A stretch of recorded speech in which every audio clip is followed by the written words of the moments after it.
세계 초강대국 최고의 전략 자산들이 한반도에서 무력 시위를 하고 있습니다. 초강대국 최고 권력자인 미국의 대통령이 전쟁을 호언장담하고 있습니다. 더욱이 공격 목표 반경 100km 이내에 남한 3천만 명, 북한 900만 명, 합해서 4천만 명 가까운 한국인이 살고 있습니다. 그리고 세계 시민, 외국인이 300만 명 이상 이 지역에 거주하고 있습니다.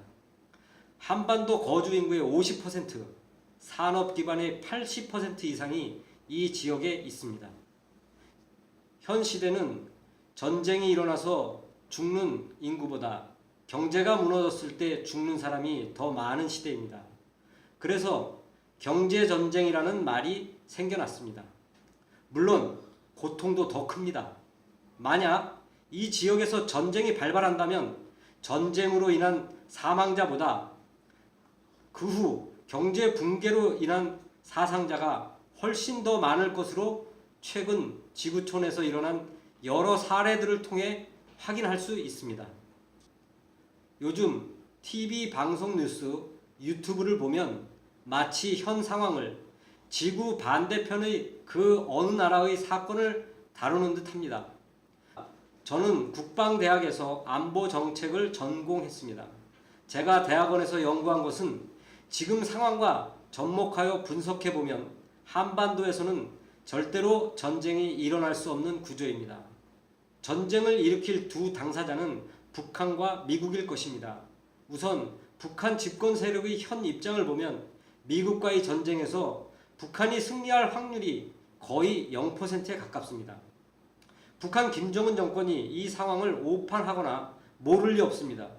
6.25 때처럼 중국과 러시아가 북한을 군사적, 경제적으로 지원할 확률은 여러 정황상 거의 없습니다.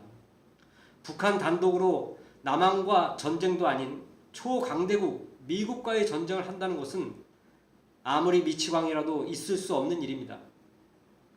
승리 확률이 0%에 가까운 국가에서 전쟁을 일으킨 적은 역사상 유례가 없습니다.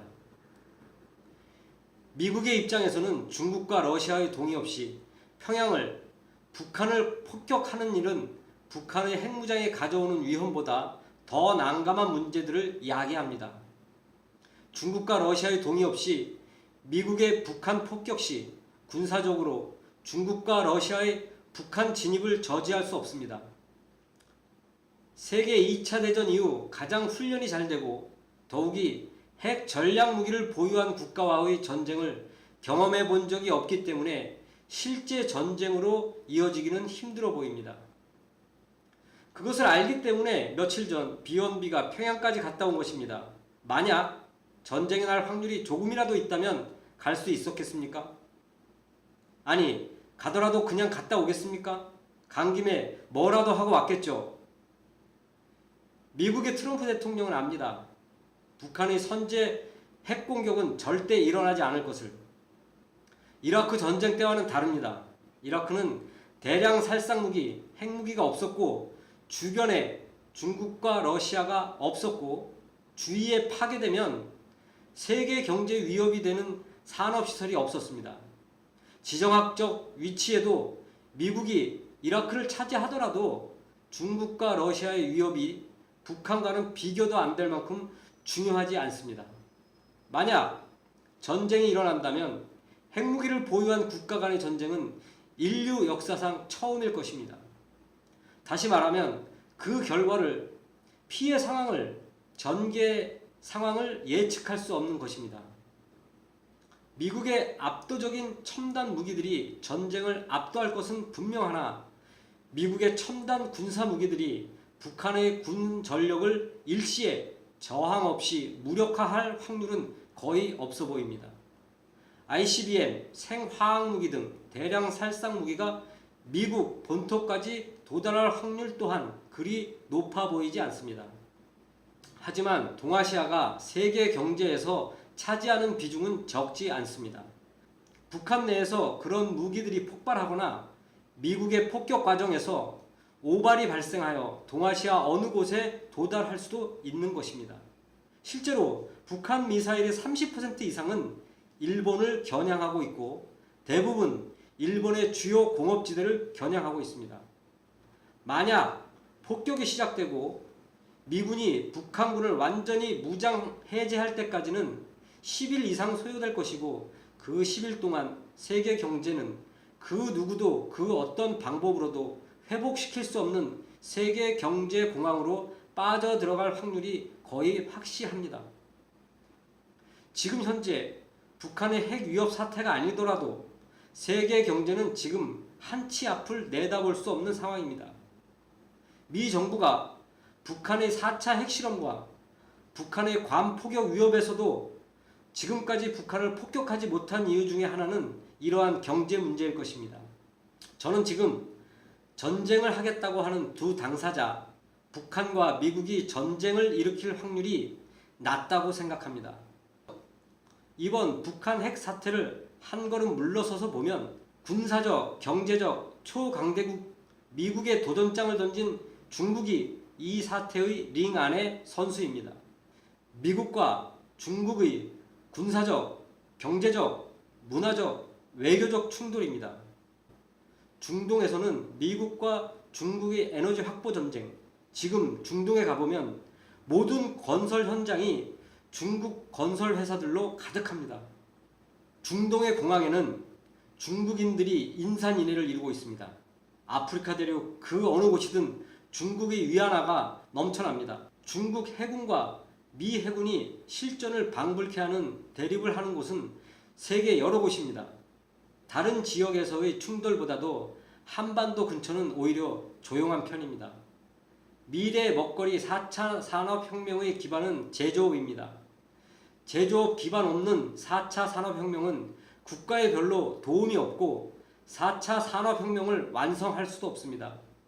그래서 미국은 지금 제조업을 다시 미국으로 유치하기 위하여 환경오염 등을 많은 불이익을 감수하고서라도 유치하고 있는 것입니다.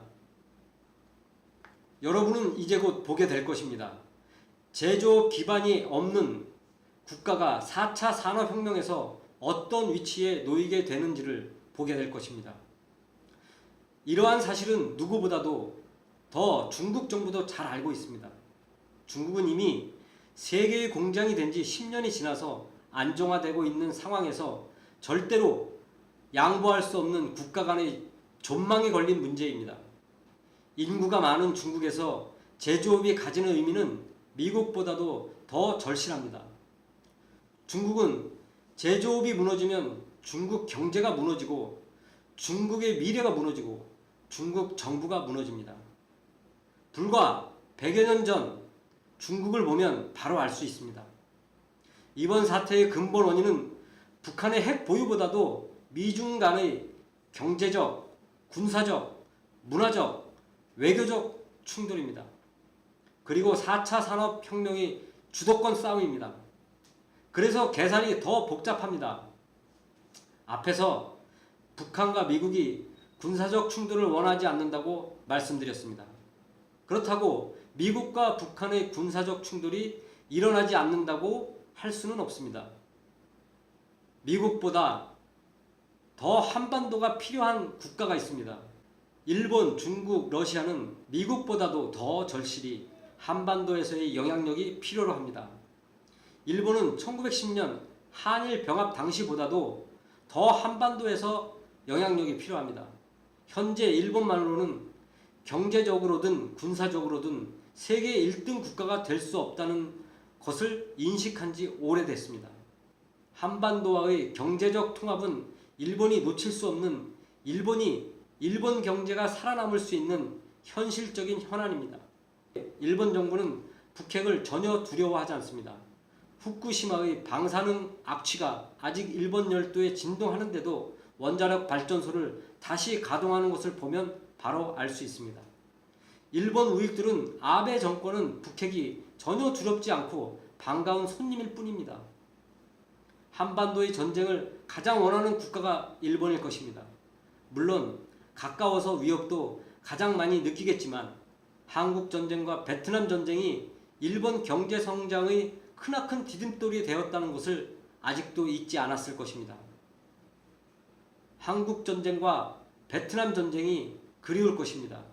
만약 일본이 이지스함에서 SM-3 북한 쪽으로 발사한다면 긴장한 북한은 어떤 일을 저지를지 모르고 미국 또한 대응하지 않고는 안 될 것입니다.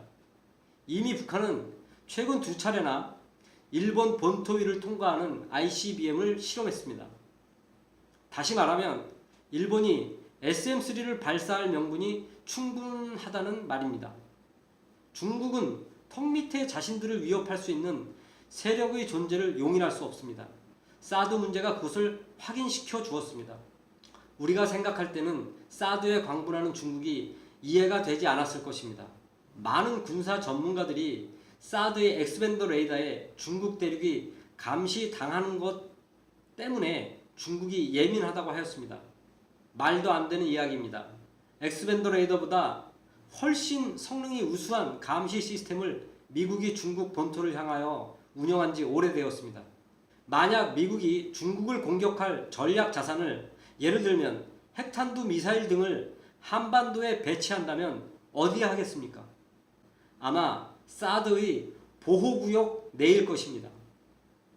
사드는 북한의 핵탄두를 방어하는 목적이 아니고 이번 북핵 사태의 종결 후 설치될 미국의 전략적 자산과 결합할 무기 중의 하나인 것입니다.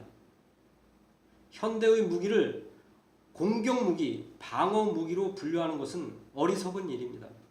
비전문가들이 공격무기, 방어무기로 분류합니다. 현대 무기는 공격용, 방어용 개념이 사라진 지 오래됐습니다. 그래서 만약 미국이 북한을 폭격한다는 징조가 있으면 중국은 미국을 도와주는 척하면서 최대한 많이 북한 내륙의 지상군을 진격시키고 사태 종료 후 6.25 때와 다르게 지분을 요구하거나 다른 분쟁 지역과의 협상을 미국에 제안할 것입니다. 그러한 준비를 지금 하고 있는 것입니다.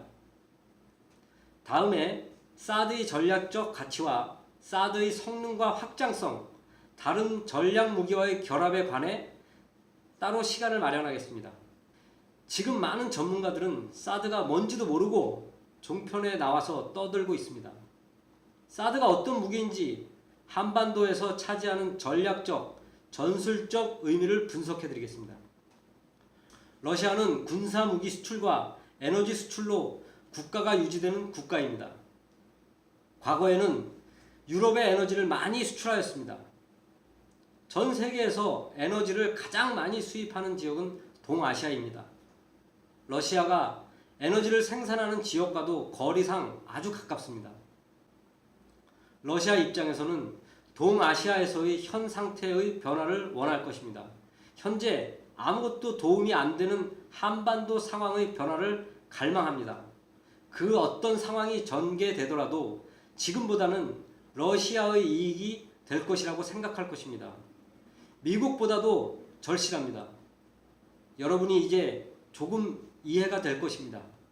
다시 정리하면 현 상황은 미중 간의 경제적, 군사적, 문화적, 외교적 충돌 중에 발생한 돌발 사태이고 북한은 이 사태를 이용하여 김정은 정권 안정화를 위하여 도박을 하는 것이고 미국은 이 사태를 이용하여 중국의 초강대국 진입을 저지하려는 것입니다.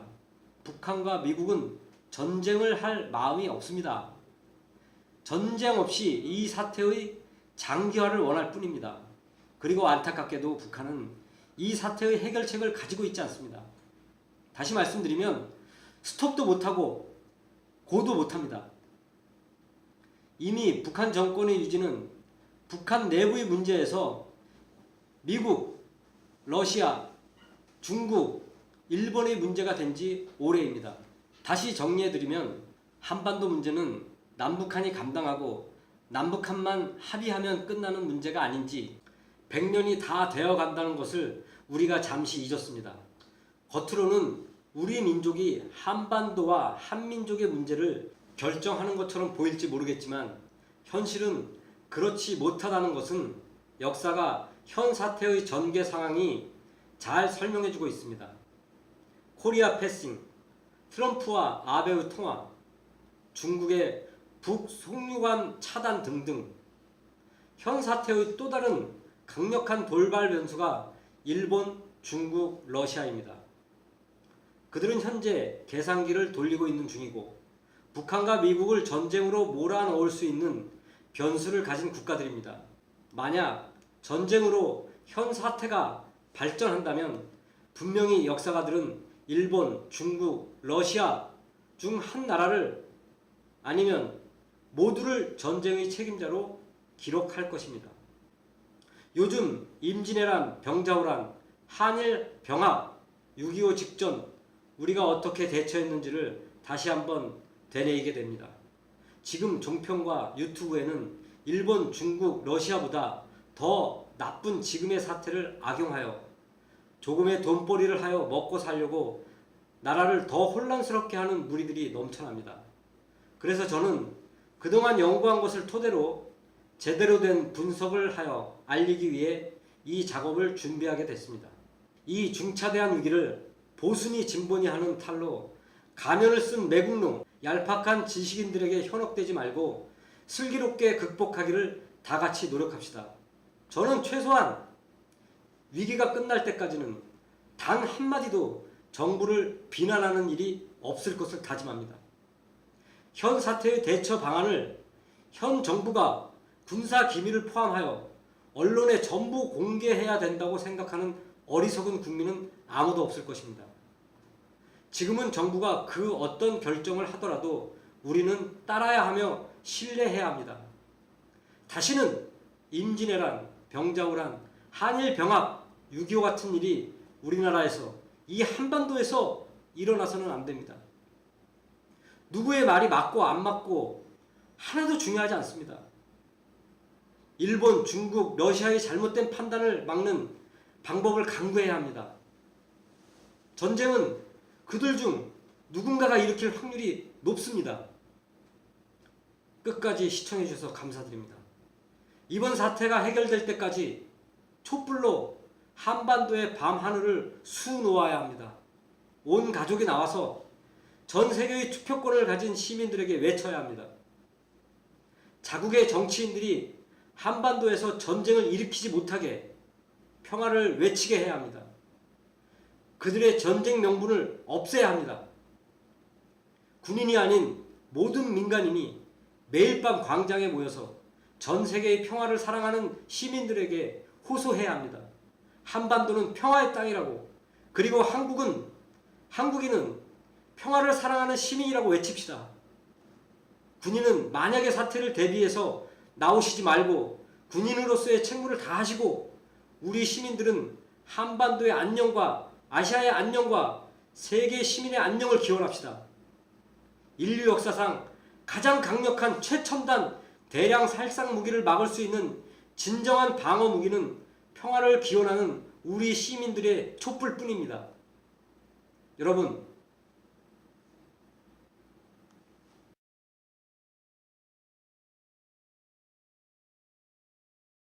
저는 오늘 제안합니다. 이제 평화의 촛불로 최첨단 대량 살상무기 핵무기를 막는 진짜 사드가 무엇인지를 세계 만방에 알립시다. 우리 민족이 100년 전에 강탈당했던 한반도에서의 한반도 문제 결정권은 핵무기가 아닌, 핵 잠수함이 아닌 평화의 촛불로 되찾는 것이 가능할 것입니다. 지금 이 시기에 가장 강력한 방어 무기는 촛불 평화 기원뿐입니다. 매일 밤 동네 마을 회관 앞이나 놀이터에서 밤 8시에서 10시까지 촛불을 밝힙시다. 저 우주 군사위성에서 볼 수 있도록, 저 우주 감시위성에서 우리의 평화 의지를 볼 수 있도록 매일 밤 촛불을 밝힙시다. 북한의 동포들에게도 우리 평화 의지를 보여줍시다. 전 세계 평화를 사랑하는 모든 시민들에게 인류의 가장 강력한 방어 무기가 무엇인지 알려줍시다. 저는 확신합니다.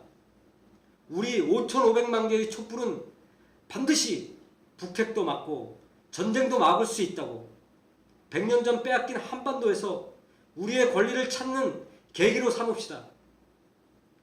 이번 촛불 평화 행진을 대량 살상 무기 촛불 방어 시스템, 다시 말하면 캔들 미사일 디펜스 시스템, CMD 시스템, 지금 대한민국에 핵무기가 있다고 해서, 지금 대한민국에 핵잠수함이 있다고 해서, 지금 대한민국에 아무리 강력한 무기가 있다고 해서 한반도의 평화 안전을 지킬 수 없습니다. 그렇게 생각한다면 북한 김정은과 무엇이 다르겠습니까? 만약 조금이라도 가능성이 있다면 그것은 정부를 믿고 정부의 결정에 맡기고 우리는 CMD 시스템, 촛불 미사일 방어 시스템을 5,500만 개 만듭시다. 전쟁을 원하는 나쁜 정치인들의 마음, 권력자의 나쁜 생각을 5,500만 촛불 요격 미사일로 요격합시다. 고맙습니다.